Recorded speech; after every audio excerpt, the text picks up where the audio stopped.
PM Pakistan सबसे बड़ी stake holder है लोकल बॉडीज, लोकल गवर्नमेंट के हवाले से, कराची के हवाले से। पिछला मेयर एमक्यूएम का था, पिछली काउंसिल एमक्यूएम की थी, मेजॉरिटी थी उसके पास। इस बार जो इलेक्शन होने जा रहे हैं, हमारे जो खदशात हैं उसकी बिना पर हमने ये पिटीशन दायर की है। हम चाहते हैं कि जल्द से जल्द इलेक्शन हो, मगर इलेक्शन सबसे बड़े शहर के होने जा रहे हैं।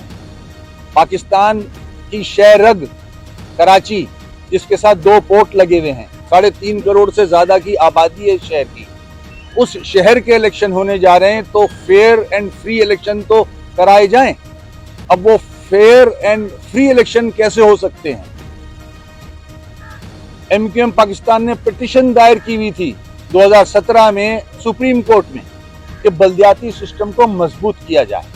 4 साल जिस तरह से एमक्यूएम ने गुजारे हैं without authority, without funds, Karachi में डेवलपमेंट नहीं हो सकी।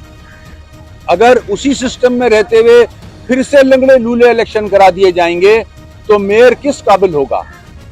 तो हमारी प्रे ये है, हमारी रिक्वेस्ट ये है हाई कोर्ट से कि जो सुप्रीम कोर्ट का ऑर्डर आया है आर्टिकल 140A से रिलेटेड, उसको इन लेटर एंड स्पिरिट इंप्लीमेंट होने दिया जाए पहले।